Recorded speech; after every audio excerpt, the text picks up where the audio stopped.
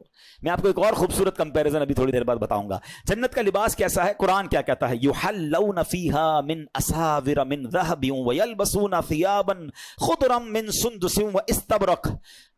وہ اس میں سونے کے کنگن پہنائے جائیں گے اور سبز کپڑے قریب اور کنادیس کے پہنیں گے. اللہ اکبر، اتنے خوبصورت کپڑے ہوں گے. حضرت سیدنا کعب فرماتے ہیں کہ اگر اہل جنت کے کپڑوں میں سے ایک کپڑا آج پہن لیا جائے تو اس کی طرف سے دیکھنے والے کی نگاہ ختم ہو جائے گی، اچک لی جائے گی، اس کی نگاہ ہی باقی نہیں بچے گی. اتنا خوبصورت اور چمکدار وہ لباس ہوگا اور آج کے لوگوں کی بینائیاں اسے برداشت نہیں کر سکتی. ایسا لباس جنتیوں کو پہنایا جائے گا. اچھا جنتیوں کی عمر کتنی ہوگی؟ کوئی بچہ بھی دنیا سے انتقال کر جاتا ہے، کوئی بوڑھا بھی انتقال کر جاتا ہے، مگر سنو جنت میں سب کی عمریں 30 سال کی ہوں گی. جتنے جنتی ہوں گے سب 30 ایئرس کے ہوں گے. اور ایک اور خوبصورت بات یہ ہے کہ جنتی آپس میں جب ملیں گے نا تو ان میں آپس میں رشتہ دار بھی ہوں گے. کیسا منظر ہوگا جب انشاءاللہ جنت میں جائیں گے تو اپنے ماں باپ سے ملیں گے، اپنے دادا دادی سے ملیں گے، بچپن میں جن کو دیکھا ہی نہیں ان سے بھی اللہ نے چاہا، اللہ کرے انہیں بھی اللہ جنت نصیب کرے، ہمیں بھی نصیب کرے. وہ کیسی خوبصورت ملاقات ہوگی. اور سچی بات تو یہ ہے عاشق رسول کی نگاہیں تو وہاں بھی نبی پاک کو تلاش کر رہی ہوں گی. یقین کریں بڑی تمنا ہے کہ آقا کا دیدار کریں. کیسا منظر ہوگا. آپ صدیق اکبر کا جلوہ دیکھیں گے، حضرت عمر فاروق کو دیکھیں گے، حضرت عثمان غنی کو دیکھیں گے، ہمارے دلوں کا قرار مولا علی کو دیکھیں گے. اللہ اکبر، امام حسن اور حسین کیسی شخصیات ہیں کہ ہم جیسے گناہگار انہیں بھی دیکھیں گے. یہ تصور ہی کیسا ہے کہ سوچئے تو صحیح کس کس سے ملاقات ہوگی. اللہ کے نبی حضرت ابراہیم وہاں ہوں گے، حضرت موسیٰ کلیم اللہ ہوں گے، حضرت آدم جن کی ہم اولاد ہیں ان کو بھی تلاش کر کے ان کے پاس جائیں گے کہ حضور آپ کے صدقے ہم دنیا میں آئے. سوچ سوچ کے ہی بندے کا ایمان تازہ ہو رہا ہوتا ہے کہ کیسی ملاقات ہوگی، وہ میٹنگز کیسی ہوں گی، کدھر کدھر جائیں گے اور انشاءاللہ وہ نظارے دیکھیں گے. اور سبحان اللہ آج کل لوگ بڑے فوڈ لور ہوتے ہیں. آؤ بتاتا ہوں جنت میں کھانا کیسا ہوگا. قرآن کہتا ہے وَفَاكِهَةٍ مِّمَّا يَتَخَيَّرُونَ وَلَحْمِ طَيْرٍ مِّمَّا يَشْتَهُونَ. اور میوے جو پسند کریں اور پرندوں کا گوشت جو چاہیں، یعنی جو چاہیں گے امیجن کریں گے اور وہ کھانا سامنے آ جائے گا. اچھا کھانا تو آ جائے گا لیکن کمال دیکھو، آج آپ کو جو بھی دنیا کی اچھی چیز پسند ہے، کسی کو بریانی پسند ہے تو کسی کو جناب سالن پسند ہے، جو بھی آپ کو پسند ہے، جب بھی وہ آپ کے سامنے آتا ہے اور آپ کو بھوک بھی لگی ہے آپ دل سے کھاتے ہیں. مگر جیسے جیسے کھاتے جاتے ہیں نا ذائقہ کم ہوتا جاتا ہے کیونکہ پیٹ بھرتا جاتا ہے. اور اگر پیٹ بھر جائے تو آپ دوبارہ کوئی رکھ دے تو آپ کچھ بھی نہیں کھا سکتے آپ کہ میں نے کھانا کھا لیا ہے. مگر ایسا نہیں ہوگا. جنت میں کیا ہوگا سنو، آقا علیہ الصلوۃ والسلام فرماتے ہیں جنتیوں میں جو سب سے نچلے درجے کا جنتی ہوگا نا، لوئسٹ کیٹیگری کا فرمایا وہ جس کے ساتھ 10,000 خادم ہوں گے. اتنے سارے نوکر دیکھ کر پریشان ہو جاتے ہیں نا یار، ایک بندے کے اتنے امپلائیز ہیں. سب سے نچلے درجے کے جنتی کے 10,000 خادم ہوں گے اور ہر خادم کے ہاتھ میں 2 پیالے ہوں گے. ایک پیالہ سونے کا ہوگا، ایک چاندی کا ہوگا. ہر پیالے میں کھانے کی ایسی قسم ہوگی جو دوسرے میں نہیں ہوگی، یعنی everything is different than اندر ون. اور فرمایا وہ آخر سے بھی، یعنی اس کی آخر سے بھی ایسے ہی کھائے گا جیسے پہلے سے کھائے گا. یعنی ہر نوالے میں اس کو نئی لذت مل رہی ہوگی، اس کی لذت کم نہیں ہوگی. اللہ اکبر. اب بندہ کسی پرندے کی خواہش کرے گا، اڑتا ہوا پرندہ بن کر اس کے سامنے آ جائے گا. اللہ اکبر. اب ذرا غور کیجئے، اب کھانا تو کھا لیا، ہضم کیسے ہوگا؟ آج کے دور میں تو ہمیں واش روم کی ضرورت پڑتی ہے. یہ بھی ایک